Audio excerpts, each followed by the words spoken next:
This is a SportsE Media production, part of QuietLoud Studios, the podcast network where reflection meets amplification.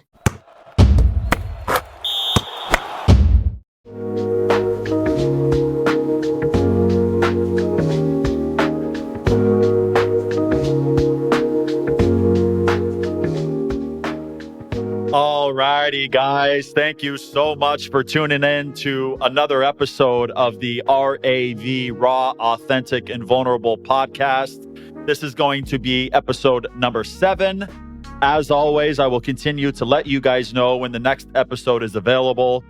But before we get started here today, as always, just want to continue to say thank you, continue to remain blessed and grateful for the great men at SportsEpreneur that have created this platform for me to come on and continue talking about mental health, continue sharing my story, continue having guests on to come and share their story so that we can continue the normalization around the fact that, I've said it before, it's not 1 in 5 people that struggle with mental health, it is 5 in 5. And so other than that, again, don't forget at the end of this episode to like, subscribe, share with as many people as you possibly can. I'm really loving this season of the podcast. You know, it was 4 years ago that I started this podcast, and it was powerful then. I had been doing a lot of great work then, but it's been 4 years of growth and expansion. So in the first 6 episodes, there is so much more depth, so much more insight, so much more value than any of the episodes that, were published from season 1. So again, make sure you guys are tuning in. This is a podcast after listening to many other podcasts out there. This is one that I feel like is a game changer because we're not only talking about real life stuff, but we're also providing real tools for the listeners to start implementing into their life now that can help them to free themselves from the mental prison that too many people are living in. With that being said, I'm going to hand it over to my guest now so that he can introduce himself to you guys, the listeners, a powerful man. I'm not even going to say his name because he's going to do it. Anyhow, brother, thank you so much for being here today. And why don't you go ahead and introduce yourself to the listeners? Hello, everyone. My name's Collin D'Anna. I have known Jake for about 8 years now. And so I'll give you my story. I was in law enforcement for about 17 years. And with law enforcement comes a lot of different situations that we get exposed to. And those are critical situations, times of crisis, people experiencing crisis. And so we take on that type of energy because we are exposed to it, because that's our job to deal with this environment, this negativity that people are going through. Nobody calls law enforcement when the barbecue is going well. People call law enforcement when the barbecue is not going well, per se. And so for 17 years, again, I was in law enforcement, and I reached a point in 2016 where my mental state was not well. And I knew that I needed to make some sort of change. I knew that I had been exposed to many, many, many different traumatic events. I knew that I took on a lot of other people's negative emotions in being exposed to those traumatic events, and I didn't know where to turn. So I was scrolling Instagram one day, and I came across Jacob's page, and I saw a hockey player. I saw a hockey player putting himself out there with mental health advice to people. And I was like, wow, no one is doing this, and kind of had some common ground. I play hockey. I'm seeing a pro hockey player in Jacob. I'm seeing some mental health advice. I knew that I was struggling at that point in time, and I was seeking advice, but didn't know where to turn. And so I saw some commonality there between me and Jacob. And so I had reached out to Jacob because he made a post that he was offering to help those who were struggling.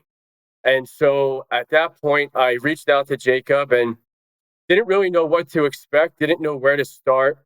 And I personally, and this may work for other people very well, but I personally didn't really want to go the traditional counseling route.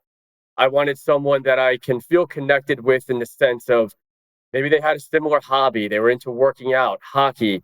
I saw a little bit of myself in Jacob. And so there was a connection there before I even reached out to him. And so I had some comfort in reaching out to him.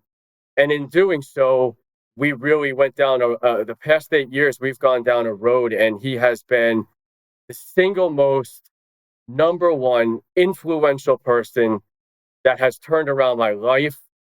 I've been able to be a better friend to people, family member, better husband, all because of working with Jacob. And it's been 8 years, but it feels like 20. And man, I'm so grateful for the conversations that we've had, the things you've been able to help me work through. And it's been quite a journey. And here in 2024, it's taken a long time. And I think that's something that people should understand is, and I don't want to get too off track here, but mental health is a journey. It's a forever journey. And so I've been working with Jacob for 8 years. However, this will be a lifelong journey. There's no end to this. We have to constantly evolve. We have to constantly put into practice the aspects of mental health that we want to improve. And we have to stick by those people that want to help us. Absolutely. Absolutely, brother. Well, thank you again so much for being here today. And then thank you so much for your introduction. And then just so the listeners are clear, we are not actively working together any longer. It's been a little while, but I do remember when you reached out randomly. We hadn't spoken in a little while, but you reached out maybe roughly a year ago, 6, 7 months ago, reached out and just said how well you're doing, and that you may have not even been fully ready when you first reached out to me. Now it's been a couple years since we've had an official session. But one thing that you said that stood out to me the most was the fact that now it's been a couple years since we've had a session, but now you're really starting to implement the things that we really discussed, and I think that that's just so powerful. But before we get into, what you're doing now, I want to go back to, again, the fact that you were in law enforcement for 17 years. That's a very long time. That's a long time to experience a lot of catastrophe, which obviously you did experience. And I do remember when you first reached out to me, going and trying to do a little bit of research on you and realizing, okay, yes, we have the commonality within hockey, and yes, the commonality of working out, but you've lived a life I will never live. You've seen things that I will never see. So when you did first reach out, and I did a little bit of research on you, I was like, holy shit, there's no way I can help this guy. The amount of doubt that creeped into my mind almost led me to never even responding to you, because I didn't have a belief in myself then that I can help you. But I said, you know what, F it, let's just go for it. And here you are now, which is, again, so powerful that you've done the work. In the end, I am nothing without your willingness to apply and to be introspective and analyze and examine yourself, and then ultimately put into practice the things that we were talking about. With that being said, 17 years in law enforcement, what did you experience, if anything, when it comes to mental health, any type of support that you had in those 17 years? Was there something there? If there was, if maybe you could speak on it, or was there just no mental health support within that field for those 17 years? A couple of things here, Jacob. So I'm going to first touch on, you had mentioned 6 to 7 months ago, I had reached out to you and I had let you know that, I have felt the strongest that I have felt mentally ever, really. And that is very true. And that still continued to this day. That's a very true statement. And I think it's important for people to know that when you set out, I think you have to first realize, you know what? Something's not right with my mental state. I'm feeding myself negative thought patterns, negative statements. I'm waking up in the morning, I'm not feeling great. I'm not practicing gratitude. And you have to first recognize that, much like someone who has an addiction has to recognize that they have an issue, mental health, while it's not physically tangible, it is an issue that we have to recognize within ourselves. Other people can recognize it, but once we recognize it in ourselves, that is step number one. And then that's where the journey begins. And so it was about in 2023, early 2024, that I realized, you know what? Something's clicking here. People are coming to me for mental health advice. I'm portraying myself with greater confidence. I'm able to resolve others' issues. I'm now a leader. I'm now someone that people go to and seek. Hey, I'm going through this situation in life. What are your suggestions? What's your advice? And I became the person that Jacob was for me. And so that's when I realized, hey, all this mental work per se that I'm doing on myself is now being seen by everybody else. I'm portraying myself and I'm being seen as a stronger human. So I realized that all the work that I've done and the consciousness level that I've brought myself to is obviously being seen at a higher level. And so that's been really great the past 6 to 7 months to be able to help others and be that person that Jacob was for me and be able to really interject myself into other people's lives and see some progress in situations that they've had to overcome.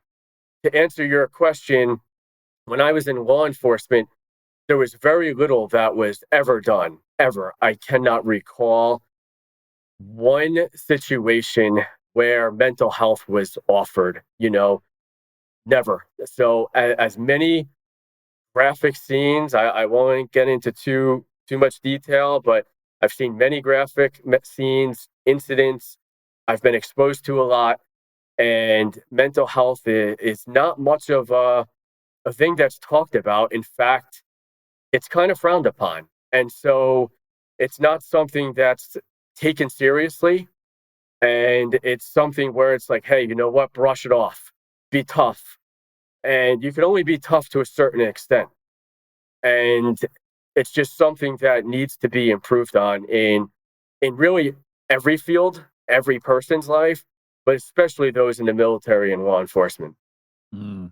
Absolutely. And I think one of the biggest issues that keeps people away from seeking advice, from seeking some type of support is, the fact that the biggest mental health corporations or businesses or nonprofits, whatever, in the world continue to push the story that it's only 1 in 5 people that struggle, that suffer from a mental health illness or disorder. So first, imagine being the one in the group of 5 thinking that they're alone, which keeps that person from ever seeking help, advice, support, from ever wanting to share what they're going through. Because again, I'm alone. Nobody is experiencing what I'm experiencing. And then on the other side of that, imagine being the 4 out of the 5 thinking, I'm fine. I haven't been diagnosed with anxiety or depression or schizo or bipolar or X, Y, and Z. So they never want to go and do anything because again, they're not the one, right? So my life is good, even though they're miserable, but their misery is comfortable. So something that I want to speak on is, when we first seek out and we think about mental health, the first things that come to mind are traditional counseling, and then it's going to the doctor and it's getting prescribed different types of drugs. And all that's really doing is putting a mask on the true issues. And so what I want people to walk away from today in hearing me is, okay, so the past 8 years you've been able to work on yourself. How did you get to the point where you're at now? And so I want to tell people that the answer to that may be traditional counseling. It may be finding someone with commonality, how I did. But the answer is certainly not turning towards traditional drugs and prescriptions and these type of things. That to me is certainly not the answer. The work has to be done within yourself. Every one of us has the power, and we have, let's call them the inner drugs per se, in our mind that can change and manifest a difference in our lives. Every single one of us has that power. Every single human being, no matter how, you could be at your lowest point right now and feel that there is no way I can help myself. All you have to do is almost, and sometimes you do have to do this. Sometimes you have to fake it until you make it. And you wake up in the morning and you tell yourself, you know what? something very simple. I'm capable. I'm capable turns into I'm capable, I'm powerful. The next week, it's I'm capable, I'm powerful. I'm going to change my mental state. And you keep expanding upon those. And then eventually, it's going to manifest in your mind. You're feeding yourself mantras, positivity, and you're going to say, you know what, I'm capable. Next thing you know, if you weren't involved in a physical exercise program, you're going to start saying, I want to feel better. I'm starting to feel better mentally. I want to feel better physically. And there's a connection there between the physical and mental. It is related. And so if you start bettering yourself physically, you're going to build more resilience. So then these issues that are thrown at you in life, while you're bettering your mental state, you're going to be able to build resilience, and you're building positivity, and you're setting yourself in a trajectory towards a higher consciousness level. You're setting yourself apart from others, and people will notice that, and you're going to build confidence. And you're going to say, you know what? I was damaged by these past events. I can't take away these graphic scenes that I have been exposed to. I can't take away the emotions that I've been exposed to. I can't take away being shot at multiple times. I can't take away these experiences. But what I can do is not focus on them.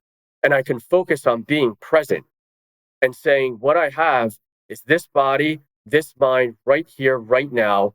I can't focus on the past. I need to set myself on a trajectory towards being more present right now to help me in the future. Absolutely. And I think that's where people can find the most amount of peace is in the practice and in the intentionality of being present and in the moment, opposed to caught in the storm of what yesterday was or last year, or the anxiousness around what the future might hold and what it looks like. When that's happening, most people are in story creation mode. They're creating these stories of what they think the future is going to look like.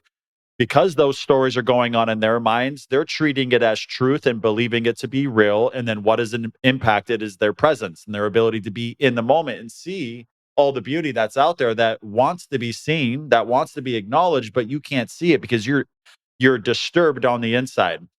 Do you have any items or any ways that people can practice being present? So I'm going to share one that I personally like to do. When I'm exercising, right, I like to, and this will then translate into everything that I do, relationships, work. When I'm exercising, I no longer like to, in the past, I like to build the body build, and it was very rushed. It was very forced, force these reps. And I like to focus my mind, everything that I do, slow, and be very present in my exercise. If I'm walking, do I feel my feet connecting with the earth? Am I barefoot? How is my body connecting with the earth? If I'm doing push-ups, how is my body connecting with the earth? How am I connecting myself to my mind, to my body, and everything that's around me, and just staying present? Do you have any items that help you? That works for me. That might not work for everybody. Do you have any items that work for you? Yeah, I know for me that the vehicle that takes me there and keeps me there in regards to the present moment is my breath. Okay. A lot of times when I'm experiencing the negative thought patterns and the negative loops, the thoughts are very loud, they're very strong, they're very powerful, they're very consistent. So when the thoughts are too loud, I simply make my breath louder.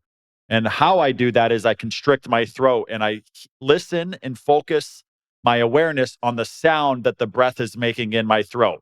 And again, if the thoughts are really loud, I just make that sound even louder. And then in time, through my 7 years of practicing conscious breathing and breath work, is that sound in the throat winds up emulating the sound of the waves crashing into the shore and then falling back into the ocean, onto the shore and back into the ocean. And it's such a powerful thing. And I think all too often, again, people are wanting to be present, but if you can connect to your breath, which we all have access to, and so many people aren't using it to their advantage, which is keeping them in a chronic stress state, a highly inflammatory state, a constant state of fight or flight mode.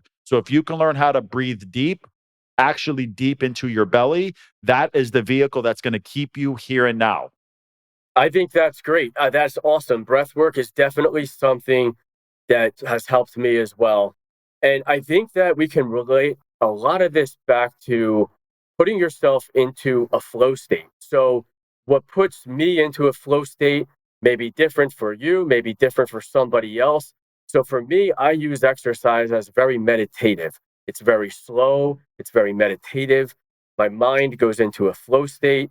It's the only thing that I'm focused on in that moment when I'm doing my exercises or when I'm going for a walk or when I'm playing ice hockey. For you, it's breath work. Someone else, they may need to find something else. Whatever it is, it could be playing a musical instrument. It could be playing with your children. Whatever it is that's going to put you into a flow state, I think will help you become present. And then that to me, again, I know I spoke on this earlier, that is step one towards bettering your frame of mind, is becoming present in the present moment. Mm. And the flow state, what is a flow state? Again, it's ultra presence, right? And so for anybody out there that is going and working out and trying to remain present during their exercise, during their workout routine, what's going to naturally happen if you're doing it without headphones? Therefore, you don't have the music to distract you. It's just you and your thoughts.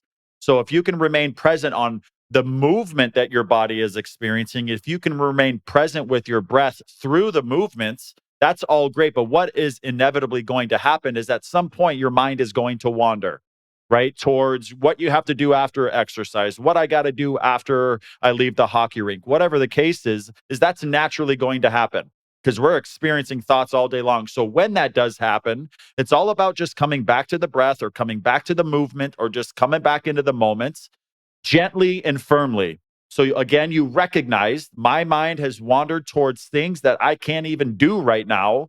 So let's just come back to the moment. If you need a phrase, it can be here now. You're just repeating in your mind, here now, here now, here now, which is now taking your focus away from the thoughts that were leading to the anxiousness or to the worry or to the concern about what you have to do in an hour or 2 hours. And I think that, so I mentioned exercise, you mentioned breath work. I think that the physical and mental are very connected. And so that's why I mentioned those. Do you find that there is a connection between the physical and mental? We have to connect both physical and mental in order to reach a higher consciousness level, in order to fully understand our body, our well being, our mental state. Yeah, I would say that, again, we're not, the mind and the body are not separate, right? Just because it's your head, it doesn't change the fact that it's a part of your body. And again, the mind body connection says that what I think, I'm going to feel. You don't feel your thoughts. You experience symptoms of those thoughts and you feel them in your body. And all too often, what people are doing is they're running away from the feeling. And there's a reason why it's called feeling. They're meant to be felt. And something you had mentioned, Jake, is the negative loops. So that's exactly what they are. And I think that it's important for people to understand that even when you reach a point where you and I are, that the work is never done. You're not in a tunnel and there's light at the end of the tunnel. Once I get out of this tunnel per se, oh well, all of my mental concerns are forever gone. That's never going to be the case. What we have done and where we have built ourselves to, we have built the resilience and we have given ourselves the consciousness level and the mental power to overcome any type of obstacle that is thrown in our way. So negative loops or negative patterns can re-arise, but it's how we immediately set aside that thought, how we immediately do not accept that and we recognize it. And I think that that's something that people need to understand. So for example, if someone's having a really tough situation in a relationship or at their job, if they get to a level of higher consciousness, they're going to be able to see life from a point of the lens being further out.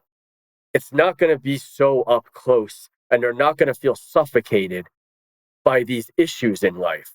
Life is going to bring about all types of let's call them situations that arise, right? So these situations arise, and when you get to a higher level of thinking, higher level consciousness, we can see it with a lens further out, a bigger picture, and say, hey, you know what? I recognize the behavior of this coworker, this boss, this person, whatever it may be for you. I recognize that this is negative.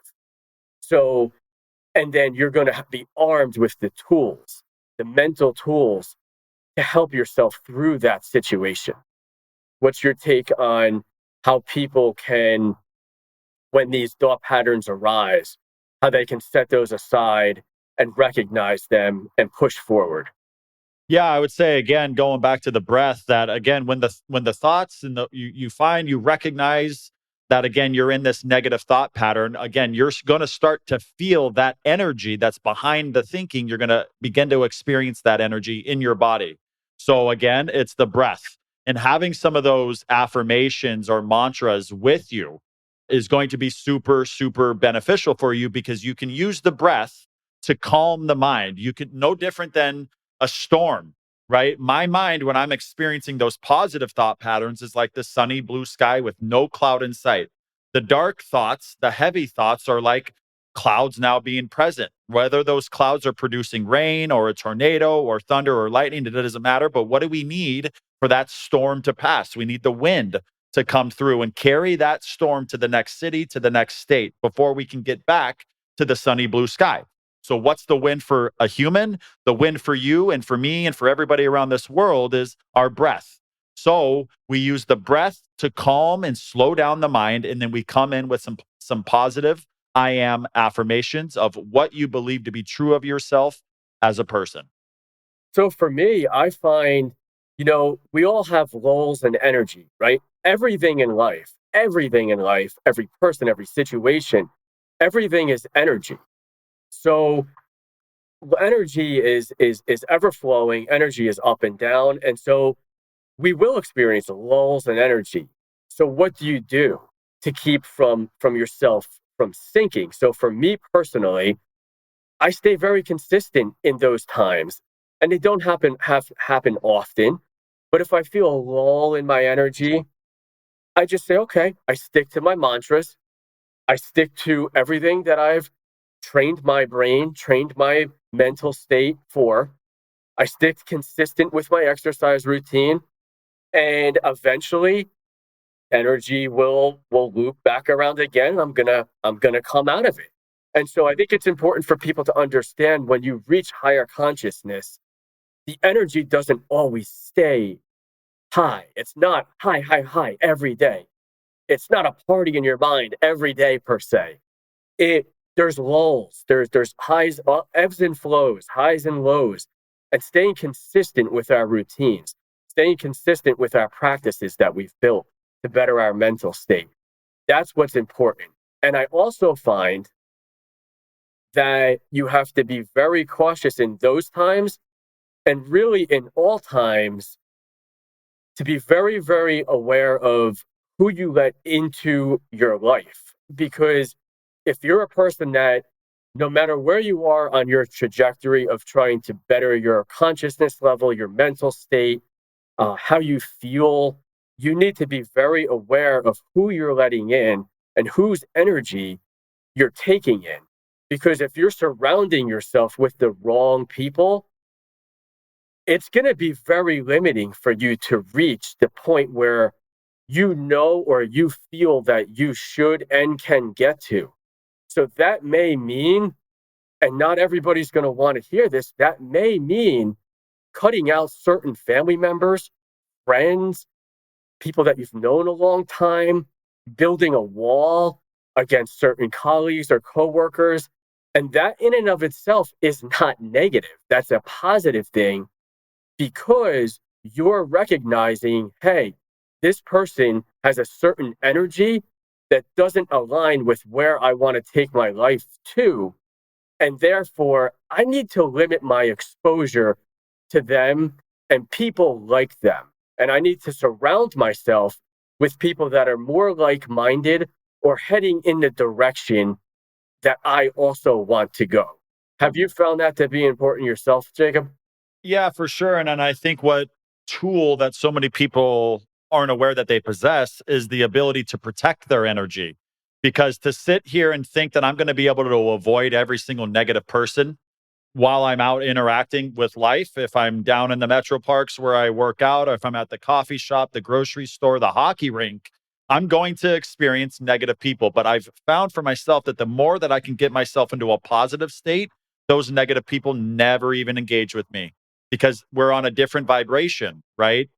But I would say that if I'm in a room and I'm feeling love and I'm feeling positive, but I'm in a room with 5 people that are experiencing negativity, in time, I am going to take on their energy if I don't know how to protect mine. And this is something that I believe to be very, very important for therapists out there to have the ability to protect their own energy in the face of somebody else trying to express low energy emotions. So, what I mean by that is if Collin and I are in person right now and Collin is feeling very negative, I'm feeling very positive. And let's say Collin experienced something that he needs to share. And what he needs to share is low energy. It's negative. It's very heavy, right? Collin's going to share anything and everything that he wants to. And if I'm the listener, the active listener, not protecting my energy, when that conversation is done, I'm going to feel what Collin felt before talking about it. When Collin leaves the conversation, he's going to be feeling lighter because he just got emotion and energy out and I absorbed it. I wasn't simply observing, I was absorbing. So, how you can protect your energy when you come around negative people is you put your tongue on the roof of your mouth, constrict your throat a little bit, and you take that breath all the way into your belly every single time. That's how I've learned that, oh, I can have empathy for you, but I don't want to have sympathy for you because if I have sympathy, I become what you are. And now, going back to the therapist example, if I'm a therapist, like I was acting as for you, and again, you started expressing yourself, I absorb your low energy. What's going to naturally happen is that my stuff is going to come to the surface. So now I'm looking at Collin and I'm hearing Collin through the lens of my own disturbance. That is no longer a safe space for Collin to get it off his chest because I might now have a reaction that has nothing to do with Collin and has everything to do with my stuff coming up. So therapists out there need to have the ability, which they do. I hope that they're aware of their ability to protect their energy. And I do want to mention, so throughout my 17 years in law enforcement, I personally found that I needed to leave law enforcement. And that may not be the case for everyone. People may be able to build mental resilience, change their mental state, develop higher level thinking and consciousness without leaving that career field. However, I found that I needed to leave that arena. And so that was very, very difficult. Obviously, I did something for a very long time. And it was something that was a very hard decision to do. However, I think it's when you reach a point that you are surrounded by negativity so much from all different directions. It's your coworkers, it's every situation you deal with, it's every dealing with your job and your day-to-day life. I found for me personally, and again, it may not be the same for everybody, I found that to be very overwhelming and that I couldn't get ahead. And so that may be the case for a lot of those in law enforcement looking to take the next step. Hey, how did you do it? I had to move out of the career field in order to get ahead. And I'm not recommending that for everybody, but it is something to consider because there's a lot of traumatic events that you're going to be exposed to in the future. If you could recognize that you have a poor mental state, just to know you're going to be exposed to further traumatic events in the future. So you're going to develop more PTSD and it's going to set you behind your goal of where you want to be. So I think that it's important for people to recognize kind of what direction they want to take their life. if they work in law enforcement, and whether or not it's time to actually leave law enforcement and move on. And I'm sure the same could be said for military. And that being said, I do want to say a lot of positive things about law enforcement. I personally was in the Secret Service uniform division for about 6 years, and I worked with a lot of great people there, a lot of high performing people. Much of my PTSD was developed from local law enforcement and working in prison as a correctional officer. And so I do want to say that there are great people in law enforcement, and I worked with plenty of high performers in the United States Secret Service. And that was a great agency, and I have nothing bad to say about that agency. Yeah, that's good, man. And again, I think when we're on the path of working on ourselves, whether that's mental health or physical health or healing from previous life experiences, all too often we get caught up in the negative, right? Because in order for me to be freer, I've got to rid myself of the negativity. And that again comes from the past. So, I'm speaking more on, family type stuff, the things that I've had to heal from the relationships with my mother, with my father. When I'm low and analyzing what I need to heal from, all I can pick up on is the negative stuff. But undoubtedly, my parents passed down a lot of great things to me that I experience today. And it's no different with you. Now you're speaking on the fact that when you reflect back, man, you met a lot of great people that had your health in their mind. They cared about you at a different level. But one thing I do remember, going on what you were saying on the fact that you had to get out, because when you were still in law enforcement, you and I had began working together. And I remember you had these routines, things that you were doing to get yourself to a certain level of positivity, to feel good, because you knew what you were about to go and be a part of and experience within that arena that you were heading into, whether that was at the prison or was just in law enforcement, right? So even though you were doing so much to serve yourself, to love, respect, and care for yourself, because you went into a negative environment, like how long would it be before you started to feel negative? Was it an hour into showing up to work? Was it 5? How was that for you? It was right at the door. It was on the drive to work. So, and this comes back to why I had to leave. So, after work, I could do my exercises. I could put myself in that flow state, like we talked about, that meditative state. I could feel great that evening, right? But then we have to repeat it the next day. We have to show up to the same place. And so on the drive in, I would start to feel it would physically manifest. I developed, gut issues, digestive issues. It started to really physically manifest. I got stomach ulcers. I started getting a higher heartbeat. I started getting panic attacks. I ended up having to go to the emergency room, ending up in the hospital twice because of panic attacks. And so I wasn't able to fully defeat those emotions.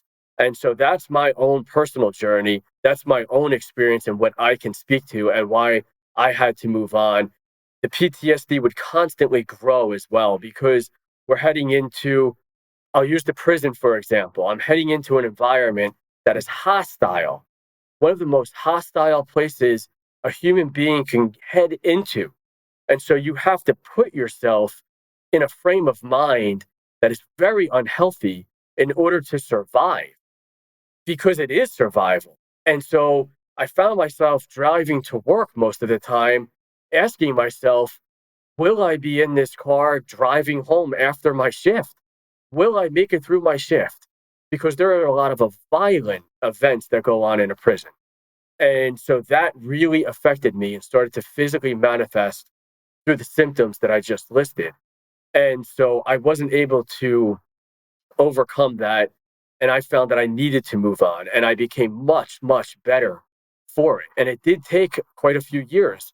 I've been out of law enforcement for 2 years now. It took about 2 years out of law enforcement for me to feel great, and be at the point that I'm at now.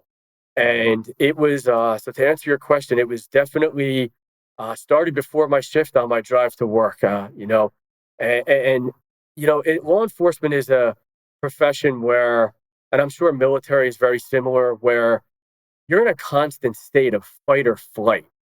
And I'm not naturally a fighter. I'm not naturally aggressive. I'm not a naturally aggressive person. And so I had to train myself to be like that, physically and mentally. I had to train myself to put myself in that fight mode. Whereas I don't have to do that anymore. And that's why I feel so great. And so it's important to recognize your personality. And if you're more of a flight type of person, I think aligning to a career field or aligning to a job or life situations and people that are more like you, that's just going to align your energy better. And so that for me, that fight or flight, I really felt that. I felt having to develop that fight mode, and that was personally was a challenge for me.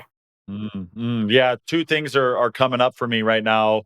When I reflect back on about a year ago, roughly, maybe not even that, I had been offered a position to work in a prison as a like mental health therapist or consultant. And the first person I called was you so that you could share with me about your experiences.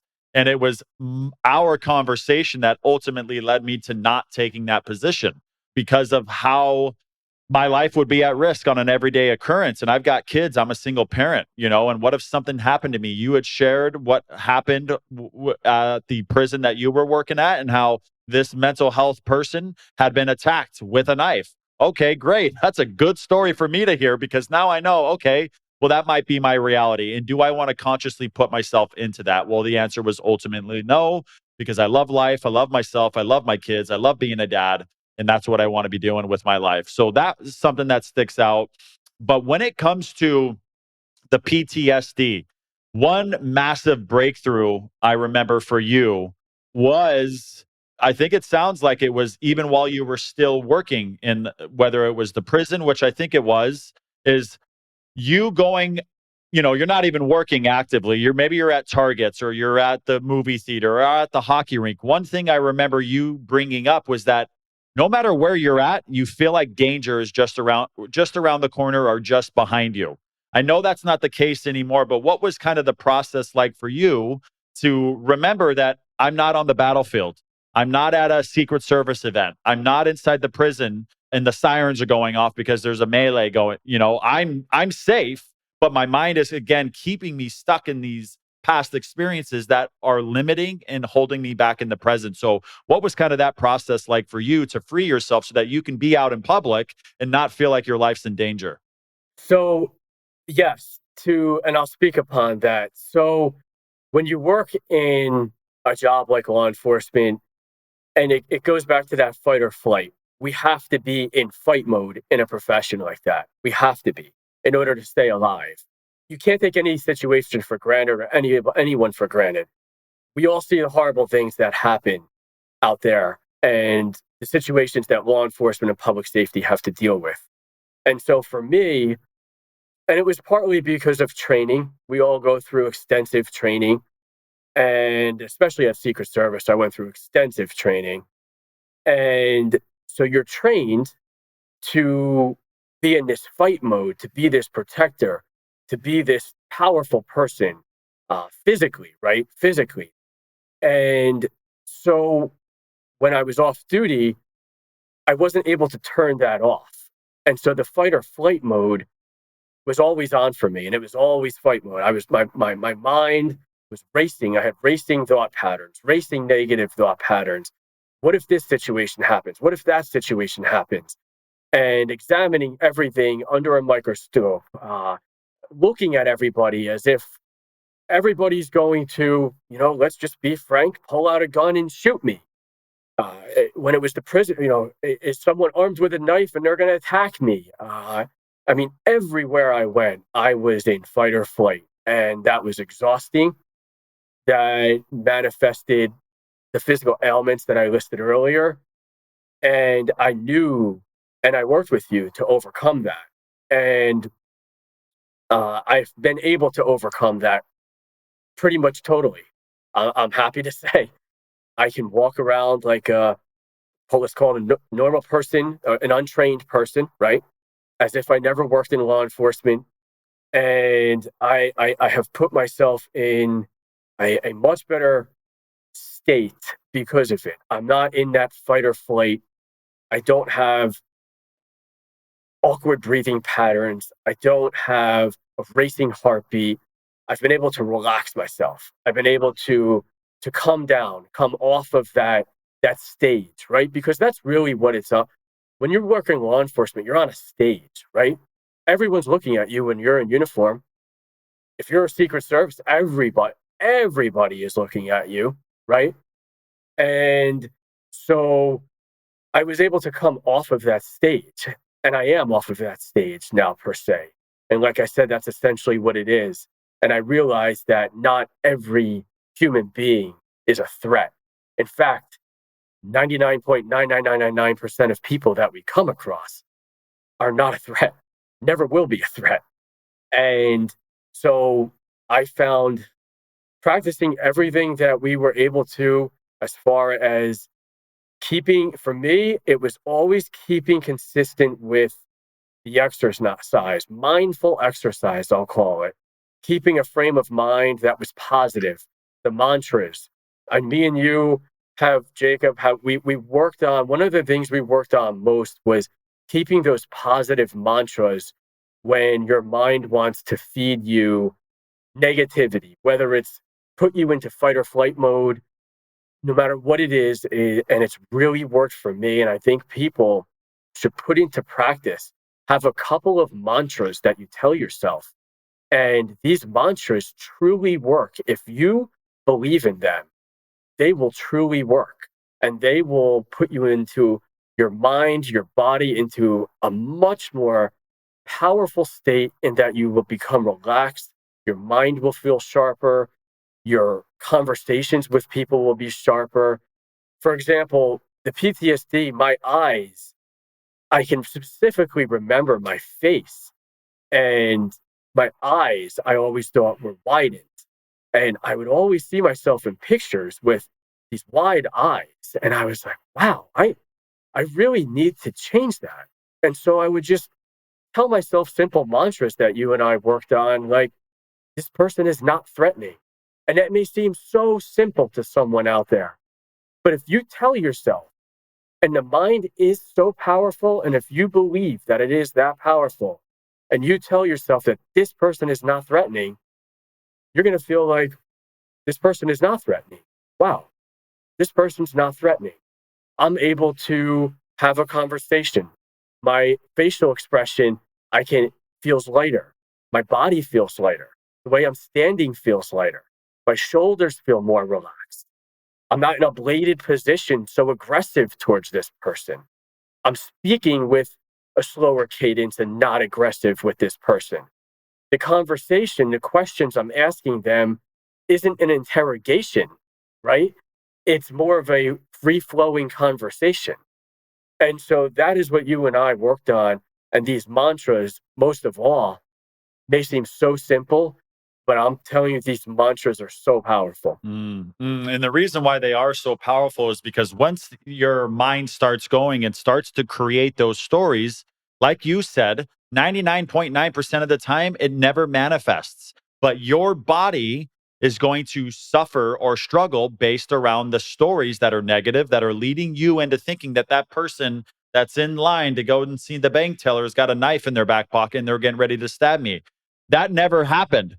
All of those stories that you were carrying around with you never happened, but you were the only one that was suffering from any of that because those stories were going on in your mind, right? So the reason why I bring that up in regards to the mantras or the affirmations is that, yes, it is simple, but it will make a massively big, drastic change in how you are experiencing life. Because everybody, we're either experiencing life as it comes, or we are experiencing mind. You're either experiencing life or you're experiencing mind. And we know that when we are experiencing mind, it's a lot of struggle. It's a lot of suffering. So that's why, again, the breath, to take you out of mind and back into your body, you can then begin to affirm to yourself, I am safe in my body. I am safe in my body. You're breathing. I am safe in my body. And what this is going to naturally do is calm and regulate your own nervous system. Because when you were at the bank with the innocent, pure souled, big-hearted person right there that has never even held a knife, right? You were in fight or flight mode simply because of your thinking was negative and your breath was shallow. So we get our breath deep, our thinking positive, we're out of fight or flight mode. And we realize, oh man, that's a good, I want to go talk to that person now. And then you do, and you realize, oh shit, man, 5 years later, we're buddies now. Right? Correct. Correct. And something that also in general, right, throughout my journey, not just in taking myself out of flight or fight mode, something in general that has worked for me is social media. We all read these, everyone wants to post these pictures or memes that have positive quotes or positive quotes, and those are great. But when all someone does is repost it, what did you really do to put what you read into practice?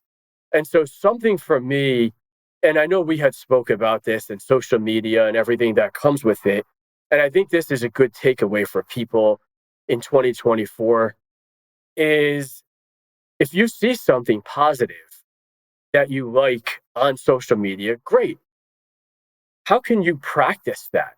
Not just read it and say, oh, wow, that sounds really great. I'm going to repost this. Okay, you did something awesome. You spread positivity, right, per se, because you spreaded a positive quote, a positive meme. Great, that's awesome. But what are you going to do to actually apply that to yourself, to actually show up in the world better for everyone around you, family members, again, coworkers, everybody that you deal with, the people that you deal with every day in public, new friends that you meet, anyone you come across. I think that when I first started, before I met Jacob, I had personally read a lot of these quotes online. I've even read quite a number of books, but I didn't quite know how to put these items into a tangible practice. And so reading information is great, but we do reach a point of information overload. And we also need to understand that what we see on social media, the quote might be awesome, the quote might sound great, but we need to put that into practice while also remembering that what we see in social media is not always real life. There are great people like Jacob Newton that are on social media platforms sharing awesome, tangible information like this podcast and every one of your guests. But we also need to understand that there are those on social media that don't have the experience to necessarily put us in the direction that we want to go. And so that we will be left feeling a bit void and a bit unsure of how to tangibly make our mental state better. I wanted to hear your perspective, Jacob, on social media and everything I just touched on. Yeah. So, it's my opinion that you can read all the books and, read all the knowledge and gain all the knowledge. But ultimately, what we're wanting to have happen is that knowledge turn into wisdom. Okay, that's great. Well, how can I transform my knowledge into wisdom? It's through applying. And I think in the world of spirituality or heck, Christianity, there's a lot of people bypassing the work. They post the quotes, they do yoga, they go to church, they read their Bible, and that's all great. And I'm saying yes to those things. But if you aren't applying the knowledge, if you aren't trying to live like Jesus, if you aren't trying to heal yourself on the spiritual path, well, then we're just bypassing, right? We're posting the quotes or we're doing yoga, but we're not doing the real work to set ourselves free from the things that hold us up, that block us. And then when it comes to social media, again, I know it can be so much better than what it currently is. No different than what you said. There's so many people out there that continue to post this fake reality of what their life is like. They only post the high moments, the love, the positivity, when behind the scenes they're struggling, right? And I think if we had more people putting their struggle out there, I think that would help mental health around the world, even if nobody is working on themselves, but they see that other people are struggling. What does that do? That lets me know that I'm not alone. Sure, our struggle isn't the same, but it might be rooted in the same thing, which most of our adult struggles is rooted in childhood. I think it comes back to what we had spoken about earlier. When you're on a journey to better yourself, you need to almost develop right from the start, develop this filter, this mind filter, let's call it, and filter everything that you're taking in. And if you're new to bettering your mental state, but you know you need to, start your journey off with having a mental filter and just seeing it from a lens further out perspective, per se. Hey, what is this that I'm taking in? Is it useful? Or is this something where maybe this might, I'm not really sure where this is coming from. And if I can't figure it out, then I'm not really sure if it's gonna get me to where it needs to go. So you had mentioned wisdom, and I want to speak to everybody that has, this doesn't go for just law enforcement or public safety professionals. This is everyone who has experienced some sort of mental trauma. And really, that's everybody. That's everybody in the world. Everyone. Amen. Amen. And I think that we need to not look back at those experiences and feel pity, feel poor about them, feel negative emotions about them, Shame, all of these words that we can use to describe these events. We need to look at them from a wisdom perspective and say, you know what? I experienced that, but without experiencing that trauma, I wouldn't be where I am now. And so, me personally, everything that I've experienced and been exposed to, all the traumatic incidents, I would relive them again because I don't know if I would be the person that I am today. And so I definitely have developed the wisdom to understand that those experiences have brought me to a much higher level, much higher level. And so I do not view those as negative. I've turned what society would label those as damaging events and life altering PTSD.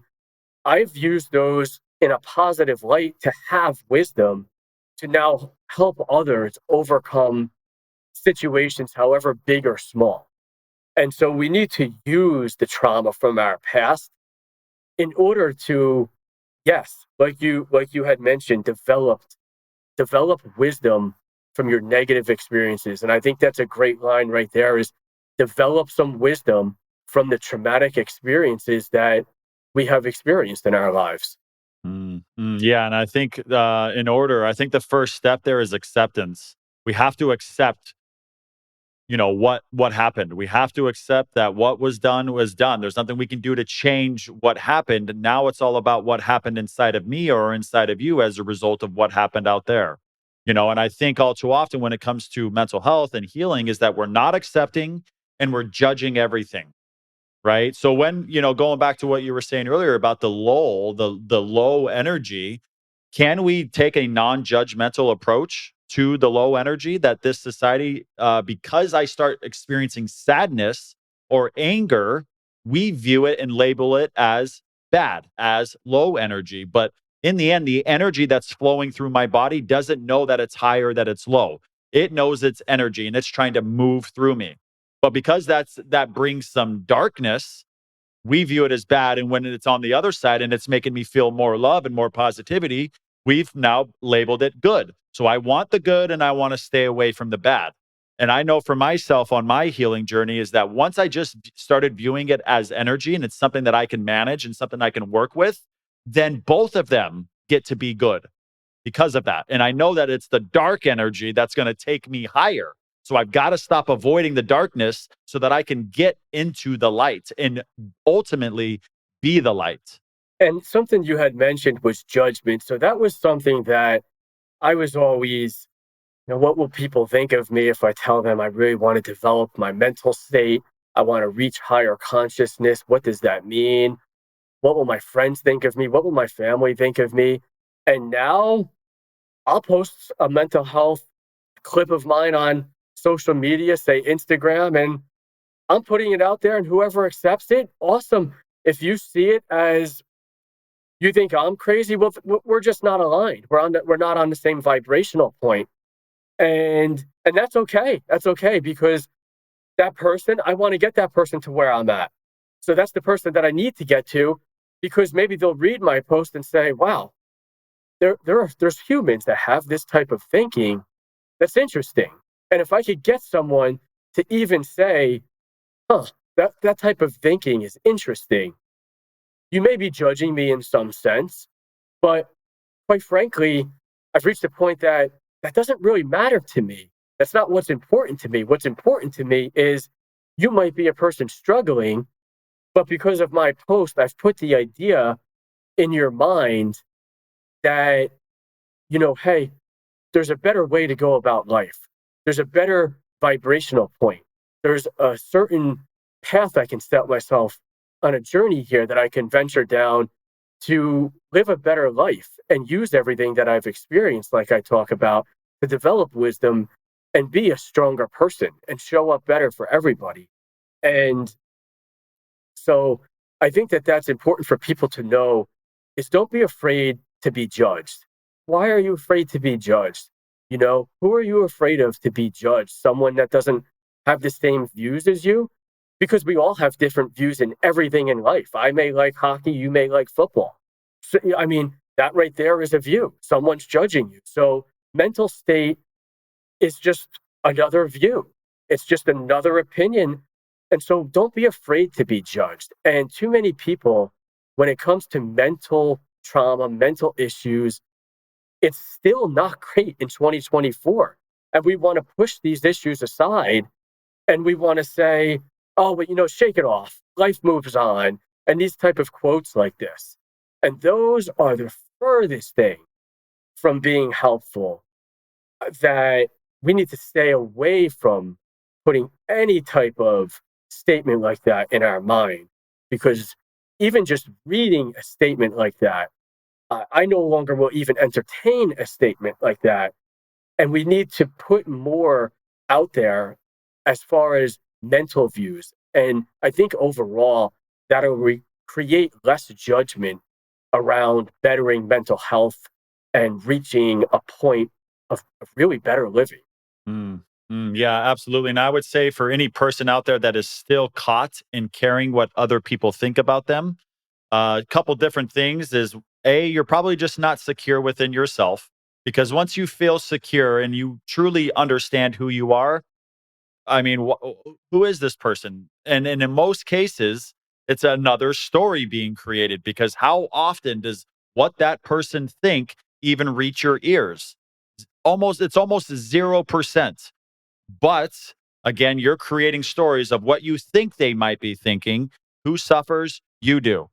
So if you're going to play the game of thinking about what they're thinking about you, why not choose to make it positive? And so something else, this may seem very small, but we've talked about the exercise. We've talked about the mindset. We've talked about using past trauma to better our wisdom and moving forward in life. Something else that I think is very simple, and really that's something I want to touch on today for people, is how do I get started? I know I need to get better mentally. How do I get started? And so we've touched on quite a few of those points, Jacob. And something else I wanted to touch on here is what we consume. So what we consume is not only through our mouth, it's through our eyes, it's through our ears. And so if you can't physically, for example, surround yourself with better people, listen to podcasts like this that go into your ears, that's going to be then these are the people you're hanging out with through a podcast. If you don't have those type of people in your life right now, listening to a podcast like this will help. What you visually consume will could better your mind state. What you put into your mouth, well, we just solved a whole bunch of issues right there towards bettering your mind state. Because, and I don't know how far deep you want to talk into this, Jacob, but what we consume through our mouth is so related to our mental state. I mean, if you look at traditional American foods, the ingredients that are in our foods, how could you possibly feel better mentally, physically, with consuming those products? So for me personally, what I consume through my mouth, it has to be right from the source. And I choose not to eat meat. Everybody is different. Eating meat is great depending on how the animal was raised. And so everything that we consume through our mouth definitely 100% translates to our mental state. And so, again, a simple pointer, and again, we've talked about many, look at what you're consuming through your mouth and saying, oh, well, I can have this today or one little treat today. You just told yourself an excuse. So that's an excuse that you told yourself that it's okay to eat that. And that right there is a mantra. So we've been talking about mantras. You fed yourself an excuse, a mantra that's related to an excuse to consume a poor nutritional product that's going to lead to a poor mental state, that's going to lead you down a road of saying, hey, you know what? I'll get better next week. I'll start this mental health journey in a month. But it's going to delay your progress. And for me, consuming what I eat is a massive, massive, massive key player in keeping a positive mental state. Also visually. And so I wonder I know what your perspectives are, Jacob, on these, but if you want to touch on what we consume in all those different facets and how that affects our mental state. Yeah, for sure. I know for myself, I have provided myself with many opportunities to understand what food does to my thinking. So I love fasting. I've done a lot of intermittent fasting. I've now done a lot of extended fasts. My most recent extended fast went 6 days in total. I didn't chew a single bite for 6 straight days. How many hours is that? Like 144 or something like that. And it's insane the amount of presence I had because I just didn't have thoughts running through my mind all day. They would be more like whispers. They're not as strong. They don't carry as much weight. Even if they were negative, it was like a whisper. It was easy for me to just separate, detach. And that's what I experienced during that 6 day fast was ultra presence at a level I've never been to before. So once it's time for me to start refeeding myself after, it's wild what happens to my thinking. The thoughts start getting faster. They start getting a little bit heavier. Even though I was actually in those moments, I was consuming good stuff, but maybe it started moving around some of the bad stuff that was still within me that was attached to food I ate 7 days ago. Right. So I got firsthand experience on understanding what food does to our thinking. Anybody else out there that's done some extended fasts, they experience it as well.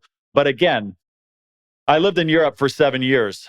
So I got to eat food that was not full of the toxic, poisonous chemicals that are put into our food here in America, here in North America, Canada included. I lived in Italy for 2 years. There is essentially no organic market there because everything is organic. I ate pizza, pasta, pastries every single day and lost weight. Did you find people's mental state because of that, right? Because we know food does have a correlation to our mental state and our positive thinking. Did you find folks that live in Europe and say specifically Italy, did you find that there was as many mental health concerns as there is here in America? Absolutely not. Everybody, when I lived in Italy for those 2 years, everybody was active. They also got like a 2 hour, 3 hour lunch break. Every business was shut down for a couple hours midday for people to go and work out, people to go and take naps. Like the quality of life is at such a different level in Europe, in my experience. And everybody talks about how great America is. And yes, America is great, but hot damn, we are behind in so many different areas in life. And again, one of the biggest is the food. Why is it in America that food that has nothing added to it is more expensive than the shit that is added with an additional 25, 30 ingredient. I can't even call them ingredients. They're not ingredients. It's just toxic poison that they are consciously putting into our food so that we get sick. Now I've got to go to the hospital and get the drug that big pharma has put out there. Well, big pharma and big food, you think those fuckers aren't dancing together on the dance floor? 100% they are. Oh, I'm going to go take big pharma's poisonous medication. And the biggest, I don't even know how we got here, but the biggest corruption is the fact that they sell you the solution to their poison. So that is something for people to understand also. And I think it's extremely, extremely important for people to be conscious and mindful to what we are seeing in America right now with big pharma, healthcare, as far as living a healthy life, right? The answer, and so many people think that the answer needs to be we go to the doctor, we get a pill, or we do a procedure, and then, we have better health. You put a Band-Aid on true issues. You literally put a Band-Aid on true issues. So do not believe that everything that the FDA puts out there, let's just be honest, do not believe everything that the FDA puts out there, because governmental organizations do not necessarily have our best interest when it comes to health in mind. And so be conscious and mindful to that, and understand that there is money, and money rules the world. Money rules a lot, right? And these companies, big pharma, are overtaking our healthcare system. And I don't want to see people fall victim to ending up on, I know people on, say, 10 pills a day. And we don't want to fall victim to that, because relating this back to mental health, that's going to worsen your mental health. There's side effects to these medications, and there's side effects to even buying into everything that you hear or see from a doctor or a healthcare agency, or no matter what it is, right? Be a little skeptical. That's okay to be a little skeptical, right? Be a little critical. You have the power and you have the freedom to be a little skeptical and be a little bit critical about what you're going to consume. Because what you consume, it's not going to affect that doctor or his life or this healthcare agency's life or big pharma. It's going to affect your life, the individual. And sometimes, okay, yes, certain people do need to take a medication. Okay, that's a one-off, and those situations do exist. But I'm speaking to when you have the ability to make a decision and it's not life or death, and you decide to put yourself on a pill. Just know that those are consequent. There are consequences that can affect your mental state because of that. And so it's okay to be skeptical and critical of everything that you consume, because you're on a journey to become a more powerful version, the most powerful version of yourself. And it's important to keep that in mind and just see everything a little bit under a microscope. Just see what's going on there. See a lot of the untruthfulness that's being put out there and that we're exposed to. Don't be such a sheep, per se, and fall into those, well, this is what this person's saying, so it must be true. Don't be gullible, right? We were told that as a kid, and I think more adults need to apply that.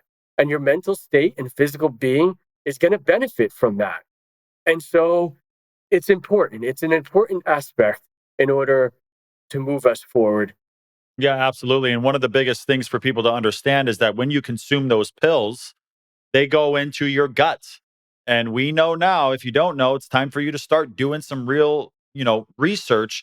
Gut health has a direct impact on our mental health. So that's why it matters what you put into your gut. And after taking an antibiotic, it takes your gut like 6-7 months, up to a year, to reset. And now just imagine for those people that are on 10 pills a day, and then they're getting chemotherapy and radiation and all of this shit that is just keeping us disconnected from the fact that our bodies are the the strongest healing tool on this planet. We were made in the image of God. Like, just think about everything in your body, all the different systems in your body that you don't have to consciously think about in order for them to work. They just do. That is insane. I don't have to think about my heart beating. I don't have to think about my nervous system, operating, being activated or regulated. Yes. I don't have to think about the endocrine system. There's so many, like, cardiovascular, all of this stuff just works. And if our thinking can make us sick, can our thinking then also make us well? Right, exactly. Great point. And so I'm going to speak personally, going back to those physical ailments that I experienced when I was heading into work and I put myself in that fight or flight mode. I developed stomach ulcers, severe digestive issues, up and down. I mean, I'm talking a laundry list. I had an endoscopy procedure done, and these things were found, and it was extensive. And I want to tell you that I had an endoscopy done a month ago, and I've resolved I've resolved all issues except one. And the one that I still have, it's unknown that our air may be an actual cause of the issue that I have. So I have resolved through food, through proper nutrition, I have resolved many gut issues, a laundry list of gut issues through proper nutrition, and zero. I don't take any pills, zero pills, zero products of big pharma. And it was suggested that I take this or I take that, but I used nutrition and I used mindfulness, meditation, relaxing my body, because our gut, all of the systems, like we've touched about, everything physical is related to the mental, and everything mental is related to the physical. And they say our gut is a brain in and of itself. And so we need to take care of our gut. We need to watch again what we consume, our food choices, watch these medications that we're putting in our body. If we get sick, we have winter coming up. Don't be in such a rush to put these antibiotics. Oh my goodness. Put these antibiotics in our gut and kill all of the flora Bacteria. and bacteria in our stomach. I mean, and this all leads to better mental health and feeling better. Feeling better itself physically will lead to better mental health. It will lead to physical activity that's going to better your mental health. I mean, this is a cycle. This is a loop. And we need to know how to avoid getting out of this positive loop, right? We want to keep ourselves in this positive. And we've talked about the highs and lows, but we want to keep ourselves as much as possible in this positive loop. Yeah, for sure. And then, obviously we've got, because you brought up winter, we got flu season coming up. But at a deeper level, what is flu season? It's just sugar poisoning. We've got Halloween, we've got Thanksgiving, we got Christmas, all of these holidays there's such a massive consumption of sugar. Your body does not want that processed, ultra refined, frickin' white sugar. It doesn't want sugar from chocolate. It doesn't want sugar from candy. It doesn't want sugar from dried fruits. Hell, a lot of stuff is actually starting to come out now on how unhealthy smoothies are. And type 3 diabetes is going to be diabetes of the brain, which leads to Alzheimer's and early onset dementia. And it's sugar in your brain. And they're talking about what happens to the fruit as a result of getting blended up, what it does to the fibers and the fructose, the sucralose, all of that stuff. So, oh man, we've covered a lot here today. We've gone. Yeah, the last point I want to see, and it's particularly with the younger generation, and it comes back to just being conscious, right? Being aware. I can almost, and when you reach the point that myself or Jacob is at, I can almost look at the younger population and almost visibly see a disconnect from their head, their mind to their body. And I can see that they are not comfortable. I can see them consuming poor foods, taking more medications than people in their 60s or 70s right now. And it concerns me because the younger generation is our way forward, right? These are people that are going to this is our way forward. And it concerns me. And the younger generation, it concerns me their lack of physical effort, building resilience, discipline. I do see some concerns, and it's certainly not everybody, but it's a large majority that I at least personally see. And I think that it comes back to, if you can really think, to practice consciousness. And so the last thing I would like to touch on is, what is that? What does that mean, practice consciousness? Very simply, just be more aware of what you're consuming, what you're doing, who you're surrounding yourself with in order to move yourself ahead. Love it. Love it. I've got one final question for you in regards to what you just spoke on in regards to the youth, the next generation. Would you say that the youth of our time currently is a symptom of poor parenting, or if that's just how they were always going to be? I believe that they're a symptom of social media. I believe they're almost raised on social media. Yeah. Yeah. You go out into restaurants, movie theaters, just walking down the street. The amount of times, hell, I work out in nature. I work out in the frickin' forest, essentially. And the amount of people I see that are so close to one of the deepest levels of connection on this planet with nature. We are a part of nature, and so many people are disconnected, but they're down there with their massive headphones on, neck straight down, screwing up their frickin' neck, and they're just eyes on their tablets, their cell phones, their whatever. So again, so many people are just lost, like you mentioned earlier, in information overload, the never ending game of consumption, whether that's through my eyes, through my ears, through my mouth. Hell, I'm consuming other people when they're standing next to me. Be more mindful. I think that can be the biggest takeaway from today's episode is be more mindful with your senses and who you allow into your life. Exactly. Great points. Anything else you wanted to throw in there, brother? That's it, Jake. I appreciate you having me. This was a great conversation, and I hope that someone out there can walk away from this conversation and with some pointers in order to set themselves on a more positive path in life. Awesome. Awesome. Well, thank you so much, brother, for joining me here today. Thank you to everybody for tuning into this episode with a good brother of mine. Again, we started working together years ago now, and the fact that you are off and now being of service to other people, it's like, man, what a gift. It's like the domino effect. So I thought I was just helping Collin. Well, now Collin's off helping other people. And as a result of that, there's a percentage of me in there. And, any hockey player I work with, at some point, they're going to become fathers. They're going to be able to help, working with their son or daughter. I play a slight role in that. I don't want to take all the credit, of course, because you are now in that seat, right? So it's such a powerful thing. Again, thank you to everybody at SportsEpreneur. And don't forget, as always, to like, subscribe, share with as many people as you possibly can. And if after listening to this episode, hell, maybe you're in law enforcement currently, or maybe you were and you wanted to come on now and present your story to the world, please don't hesitate to reach out to me. You can find me on LinkedIn at Jacob Newton, on Instagram at Newton's Mind 55. Email jacobnewton1421@gmail. And Collin is looking like you had one more thing you wanted to say. So if anyone wants to reach out to me, the easiest way is Instagram. Simple, CD_430. So go ahead, reach out to me. I'll talk to whoever about anything. So looking forward to it. Love that. Awesome. Thank you so much, brother, again, for your time and energy. And thank you to all the listeners. And we'll see y'all next time, baby.